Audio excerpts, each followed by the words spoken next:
रही डारें रतन नतन ततन रही। राम राज के सुख संपदा बरन न सके शेष शारदा। कहा मांगे बारी देह जल रामचंद्र के राज। कितनी ऊंची बात रामायण में लिख दिया गोस्वामी जी महाराज ने कि रामराज ऐसा युग था कि अगर किसान, गांव के किसान ऐसे हाथ उठा देते थे, 2-4 बार राम राम बोल देते थे और बादल देवता से प्रार्थना करते थे तो शाम तक पानी बरस जाता था। अभी बादल बनने में समय तो कुछ लगेगा, वैसा तो नहीं कि बादल, यानी सुबह अगर प्रार्थना कर दिया तो रात में पानी बरस जाता था। रात में गांव वालों ने प्रार्थना कर दिया तो सुबह बरस जाता था और उतने दूर बरसता था जितने दूर पानी की जरूरत थी। इस गांव वालों ने प्रार्थना किया, इस गांव में बरस गया। उस गांव वालों ने कहा महाराज अभी जरा आप ठहर जाइए, हमारे गांव में बाद में बरसना, वहां बाद में बरसता। यानी देवी देवता भी जनता की प्रार्थना को, आर्डर नहीं, आदमी भगवान को आर्डर देगा, आदमी भगवान को आदेश तो देगा नहीं, विनती। लेकिन इनकी विनती को देवी देवता ईश्वर भगवान प्रकृति सुन लेते थे। क्यों? कि अयोध्या के राजा राम बन गए थे, जो धर्म पुरुष थे और ब्रह्म के अवतार थे, धर्मा अवतार थे। उनके अंदर कोई बुराई नहीं, कमी नहीं। ऐसा कोई पुरुष अगर पटना की गद्दी पर बैठ जाएगा तो फिर बिहार में ऐसा हो जाएगा। इस बाढ़ को रोकना, सूखा को रोकना, आज भी ये चीज हो जाएगी। लेकिन पटना की गद्दी पर कोई ऐसा पुरुष पहले बैठे थे। अब आप बैठा देते हो इन नेता लीडरों को, ये लोग क्या करते हैं? बस वहां गए, बोतलें पीते रहे, भारत माता की जय बोलते रहे और विदेशी बैंकों में खाता, बोतलें पी। बोतल माने जानते हो? बोतल माने पानी वाली नहीं, एक बोतल तो पानी वाली होती है, एक बोतल दूध वाली होती, एक बोतल तो ठंडा आप पीते हो। यहाँ बोतल का मतलब क्या? लोग कहते भाई बोतल छाप हो गए, पियक्कड़। क्या पियक्कड़? दूध का पियक्कड़ नहीं, शराब। हमारे देश के नेता लीडर 90% आज भारत में पियक्कड़ ही हो गए। आपके गांव के प्रधान, मुखिया, सरपंच से लेकर और दिल्ली तक खोजते चले जाओगे, ऊपर चलोगे, ऊपर की पंचायत, ग्राम पंचायत के ऊपर चलोगे, ये देखो और पंचायतें ब्लॉक में या जिले में बनती हैं। जैसे जिला परिषद के सदस्य होते जिनको महाप्रधान या ब्लॉक प्रमुख, उसके ऊपर एमएलए, उसके ऊपर एमपी। जब सब जोड़ोगे आप एक में, 90% देश के नेता लीडर क्या हो गए? पियक्कड़ हो गए। ये रामराज लाएंगे? शराब पीने वाला रामराज ला पाएगा? अब देखो इस समय हमारे प्रधानमंत्री, अब ये प्रधानमंत्री खैर ये तो शाकाहारी है, इनका वेजिटेरियन लाइफ सिस्टम है, गुजराती मूल का होने के कारण देखो प्रधानमंत्री जी यानी बीड़ी तक नहीं पीते। उत्तर प्रदेश के मुख्यमंत्री हैं माननीय योगी साहब, गोरखपुर में गोरक्षपीठ के महंत हैं, गिरुआ पहनते हैं, साधु सन्यासी आदमी हैं, लहसुन प्याज तक नहीं खाते। अकेले योगी मोदी क्या करेंगे? हिमालय उठाएंगे। जब पूरी जनता ही कबाड़ा हो गई है, उनकी बजरंगी ब्रिगेड खुदे गड़बड़ हो गई। उनकी बजरंगी ब्रिगेड क्या करती है? उनकी बजरंगी ब्रिगेड में भी 90% वही लोग हैं, दिन भर कहेंगे जय श्री राम। क्या बोलते हैं? जय श्री राम, जय श्री राम। और शाम को ले लिया 200 ग्राम, टनाटन हो जाते हैं। दिन भर राम राम और शाम को दारू पीते हैं, तिलक लगाएंगे, टीका लगाएंगे, राम नामी दुपट्टा ओढ़ेंगे, अंडे खाए जा रहे, मंदिर में घंटी घंटा बजाए जा रहे, रामायण पढ़े जा रहे, जय श्री राम गाए जा रहे और 1-1 किलो मछली खाए। ये लोग रामराज ला पाएंगे? और अकेले जोगी मोदी ला नहीं सकते, क्योंकि माननीय मोदी साहब, माननीय जोगी साहब कोई राम की तरह कोई अवतारी तो है नहीं। राम की तरह होते तब तो अकेले ला देते। इसमें जनता का सपोर्ट, जनता का सहयोग, कम से कम और पार्टी नहीं तो कम से कम जोगी मोदी की जो पार्टी है उसको तो शाकाहारी होना चाहिए। जिसके बल पर आप राम राज का दावा कर रहे हो, आज इन लोगों से कोई ये नहीं पूछता है कि आपने अयोध्या में मंदिर बनवा दिया, लेकिन अयोध्या में शराब की दुकानें कब बंद होंगी? अयोध्या में अंडा की दुकानें कब बंद होंगी? मथुरा में कृष्ण का मंदिर बन जाएगा, लेकिन भगवान कृष्ण की धरती मथुरा में अंडे की दुकान कब बंद करोगे? आप काशी बनारस में हर हर महादेव बम भोले की नगरी में भगवान शंकर का मंदिर बनवाओगे, लेकिन वहां अंडा कब बंद होगा? शराब कब बंद होगा? मंदिर बाद में बनाना, पहले आप अंडे मछली शराब की दुकानें बंद करो, तब लोगों में अच्छे विचार जन्म लेंगे और अच्छे विचार बनेंगे, अच्छा समाज बनेगा। अच्छा समाज बनेगा तभी तो अच्छाई आएगी। आदमी के अंदर अच्छाई का उदय हो जाए। और ये चीज खान पान, आप आहार अशुद्ध करोगे तो बुद्धि कभी आपकी शुद्ध रहेगी? इसलिए इस मिशन पर जय गुरुदेव मिशन और ये संस्था देखो कितनी मेहनत कर रही। लाखों लोग टाट बोरा पहनकर, लाखों लाख भाई बहन ये शाकाहारी जैकेट पहनकर, अपना डीजल पेट्रोल खर्च करके, अपने चंदे चुटकी के साथ इतना पर्चा पोस्टर जगह जगह गांव गांव घर घर जाकर लोगों को समझा रहे, बता रहे। इस तरह से सच्चे धर्म का प्रचार, शाकाहारी धर्म का प्रचार भारत में कोई और मिशन करता है? नहीं। मिशन तो शाकाहारी बहुत हैं, लेकिन इस तरह से प्रचार वाला जो काम है, जो जय गुरुदेव संस्था की तरफ से हो रहा है, भारत में कोई और संस्था कर रही है? नहीं। इसलिए लाभ उसी को मिलेगा जो मेहनत करेगा। मान लो कभी आपको ऐसा समय आ जाए कि आपके पूरे बिहार में मछली अंडा शराब की दुकान बंद हो जाए, लोग जय गुरुदेव मिशन को जरूर याद करेंगे, भले कोई बंद करवा दे। मान लो बंद कोई करवाया, लेकिन एक बार जनता जरूर कहेगी कि भाई बोरे वालों ने बड़ी मेहनत किया था। इस काम के लिए लोग जैकेट बोरा पहनकर जय गुरुदेव और मिशन के लोग आज 50 साल से बेचारे लगे थे, और एक दिन देखो समय आ गया, मछली अंडा शराब की दुकान और बिहार में एक तरफ से बंद हो गई। अभी तो बात ताज्जुब लगती, ऐसा हो कैसे जाएगा। लेकिन एक बात हम कह रहे हैं, मान लो अगर बंद हो जाए तो जय गुरुदेव मिशन को बिहार की जनता भूल नहीं सकती।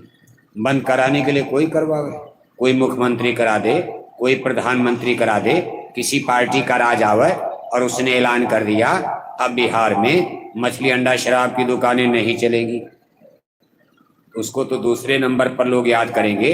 नंबर 1 पर जय गुरुदेव मिशन को मधेपुरा बिहार की जनता याद करेगी। और आज हम आपको बताए जाते हैं, आज की तारीख, आज का दिन और आज का यह स्थान। अब डायरी में नोट कर लेना कि कोई बोरा वाला आया था, मथुरा वाले गुरुजी का संदेश सुना कर गया। एक यही चीज एक दिन होने वाली। संतों महात्माओं की वाणी कभी व्यर्थ नहीं होती। हमारे गुरु महाराज सन 70 में आज के 50 साल पहले ही कह दिए थे कि बच्चा आज मेरी बात को भले लोग ना माने, लेकिन आगे चलकर ऐसा समय आ रहा है कि भारत में एक धार्मिक क्रांति खड़ी हो जाएगी।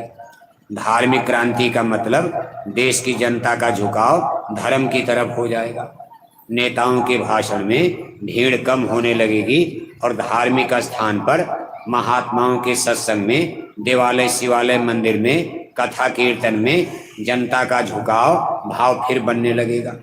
पढ़े लिखे, अनपढ़, अमीर, गरीब, छोटे बड़े सब लोग फिर रामायण गीता की तरफ, धर्म कर्म की तरफ मुड़ जाएंगे।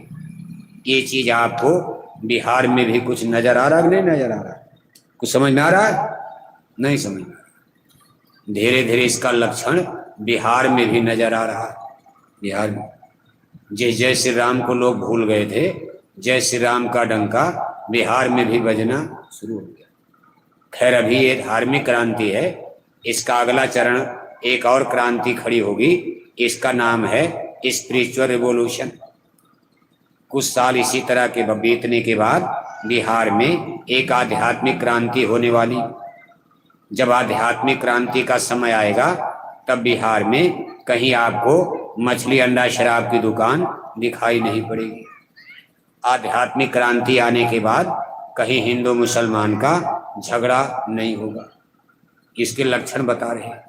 आप कहोगे ये क्या बोले जा रहे हैं, लेकिन अपनी डायरी में नोट करो कि आध्यात्मिक क्रांति बिहार में कुछ साल के बाद खड़ी होने वाली।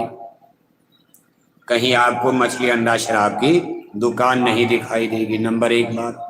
नंबर 2 बात, हिंदू मुसलमानों का फिर कभी झगड़ा नहीं होगा। मंदिर मस्जिद का, गिरजाघर गुरुद्वारे का सारा विवाद खत्म हो जाएगा। तीसरी बात, यादव का, ठाकुर का, हरिजन का, ब्राह्मण का, बिहार में जो जाति दंगा झगड़ा आप देखते हो, ये बिहार में फिर कभी नहीं होगा। ये चीज आपको देखने को मिलेगी। उस समय फिर कभी बाढ़ सूखा नहीं आएगा। किसानों के खेत में पैदावार 5 गुना बढ़ जाएगी। कै गुना? आप कहोगे कौन खाद भेजेंगे? खाद से नहीं, ये ऑटोमेटिक कुदरत प्रसन्न हो जाएगी। देवी देवताओं को खुश कर दिया जाएगा। आपके खेत की पैदावार जितनी जमीन में 1 कुंतल पैदा करते हो, उतने जमीन में 5 कुंतल अनाज, 5 कुंतल गेहूं, 5 कुंतल चावल, 5 कुंतल सब्जी, 5 कुंतल गन्ना आपके खेत में पैदा होने लगेगा। आपकी कमाई कै गुना बढ़ेगी? आमदनी कै गुना? कै गुना? वो कै गुना कह रहे हैं? कै गुना कहते हैं? दिल्ली वाले कै गुना कहते हैं? वो लोग करें हम किसानों की आमदनी 5 साल में कै गुना करेंगे? 5 साल तो बीत गया, आमदनी आपकी घट गई। अब वो कह रहे हैं हम क्या करें, कोरोना आ गया। अब वो ये कह रहे हैं भाई हम तो चाहते थे इस 5 साल में आपकी कमाई आमदनी 2 गुना कर दिया जाए बिहार में, लेकिन कोरोना ने हमको मार दिया और आपकी आमदनी 2 गुना की जगह अब घट करके आधी हो गई। सब लोग अर्थतंत्र की दलदल में फंस गए, आर्थिक तंगी में, कमी में आ गए। अब वो कह रहे अब की हम करेंगे, लेकिन आपको आज ये बात बताई जा रही है अभी कमाई 2 गुना तो होना नहीं। कुछ साल बीतने के बाद ये समय आएगा और तब किसानों की आमदनी 5 गुना हो जाएगी, सीधे 5 गुना। 1 से 5 पर आप चले जाओगे, कोई बिहार में गरीब नजर नहीं आएगा, भरपूर आपको। अब यह है कि सब लोग राजा तो बन नहीं पाओगे। अब सब कहो कि हम सब कलेक्टर बन जाएं, ये तो भगवान भी इस धरती पर कोई नहीं कर सकता। राजा तो एक ही रहेगा, बाकी प्रजा रहेंगे। सब कलेक्टर नहीं बन सकते, सब मास्टर बन जाओगे तो विद्यार्थी कौन रहेगा? अब सबको हमको भी मास्टर बना दो, हमको भी मास्टर बना दो।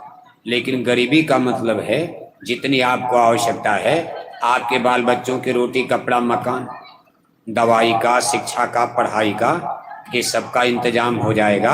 आप इतने खुशी हो जाओगे जितने में रहोगे प्रसन्न, क्योंकि आपके घर में कोई बीमारी लगनी ही नहीं। अगर छोटी मोटी कोई बीमारी आएगी तो आपको जड़ी बूटी बता दी जाएगी, 2-4 दिन पी लेना, आप चंगा हो जाओगे। ये बड़ी बड़ी बीमारियां जिसमें 10-10 लाख, 5-5 लाख रुपया गरीब आदमी को देना पड़ता है। कभी पीजीआई जा रहा, कभी पटना भाग के जा रहा, दिल्ली बम्बई जा रहा, कहीं पेट फाड़ा जा रहा, कहीं गला काटा जा रहा। ये बीमारियां इतनी बड़ी समाप्त हो जाए। ये सब ईश्वर का चमत्कार होने वाला। राम राज का मतलब यही कि राम राज बैठे त्रैलोका, हर्षित भय गए सब शोक। सब लोग प्रसन्न हो गए, सारे कष्ट, शोक, चिंता सबकी मिट गई। लेकिन अब राम की तरह कोई पुरुष कौन आएगा? ये हमारे गुरु महाराज की वाणी है। महाबली एक शासक होगा, धर्म मुकुट सिर पर धारेगा, धारा से देगा पाप हटाए। जय गुरुदेव की वाणी। राम की तरह, कृष्ण की तरह कोई शक्ति भारत में एक पुरुष पैदा कहीं है जिसकी शक्ति का नहीं वार पारा। सुनते तो जाओ संदेशा हमारा। ये भी हमारे गुरु महाराज की वाणी है। भारत में एक गांव में, शहर में नहीं, भारत की धरती पर एक गांव में एक ऐसे पुरुष ने जन्म ले लिया है जिसकी शक्ति का कोई संसार में अंदाजा नहीं लगा सकता। समय आने पर ये शक्तियां आपके सामने आएंगी। आखिर माँ के पेट से ही तो राम पैदा हुई, और माँ के पेट से ही भगवान कृष्ण पैदा हुए। उनको कोई समय पर पहचान पाया। इसलिए समय का इंतजार करो और धीरे धीरे अपने में सुधार करो, क्योंकि जो बीच का समय है धार्मिक क्रांति और आध्यात्मिक क्रांति के बीच का समय, ये बड़ा खतरनाक साबित हो रहा है। इसमें भूकंप आएंगे, युद्ध, महायुद्ध है, विश्व युद्ध होगा जिसमें न्यूक्लियर वार, परमाणु बम का प्रयोग किया जाएगा। राख बनेंगे महानगर तक एटम के अंगारों से। बड़ी बड़ी बीमारियों का प्रकोप अभी और आगे बढ़ सकता है। घर घर लाशें सड़ती नजर आएंगी। किसी को 100 रुपए की दवा 1000 1 लाख भी दोगे तब भी मिलने वाली नहीं है, क्योंकि दवा ही खत्म हो जाएगी।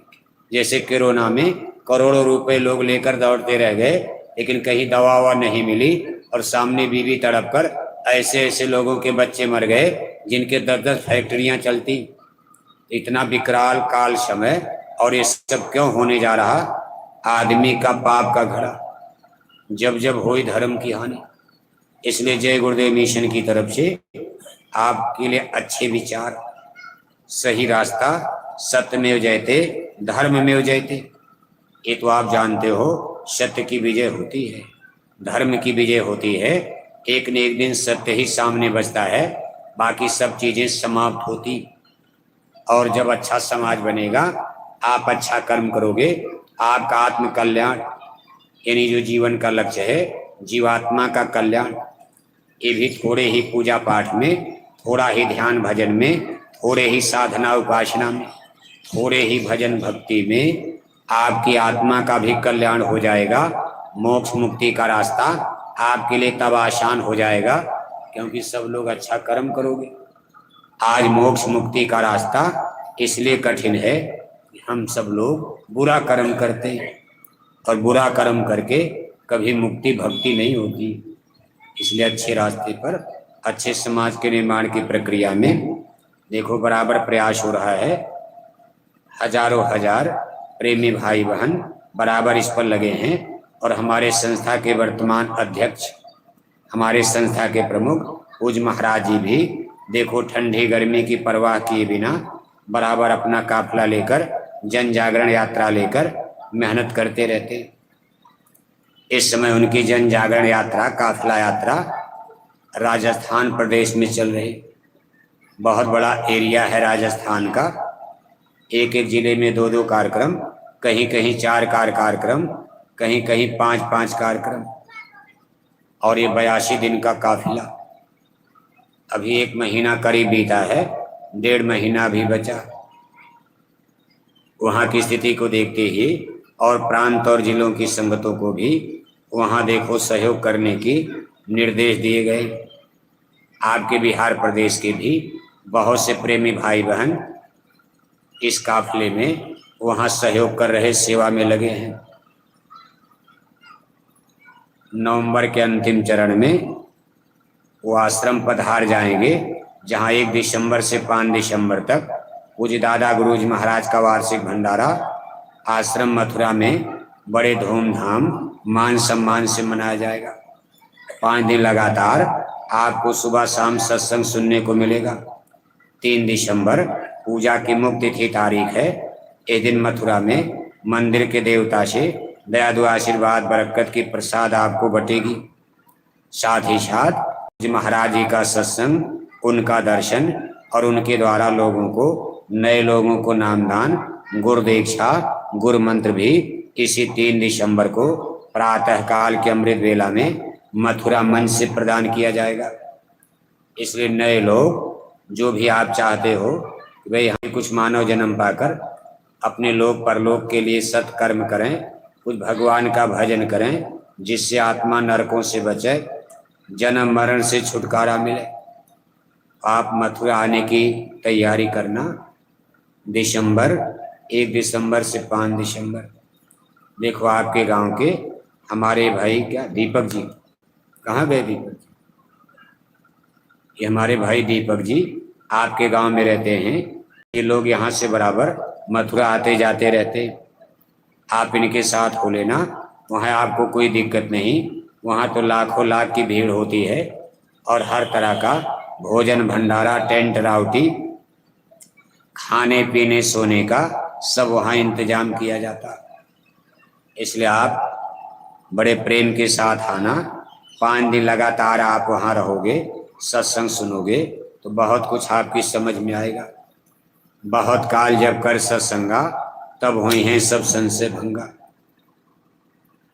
बोलो जय गुरुदेव। जय गुरुदेव। देखो आप लोगों ने सहयोग दिया।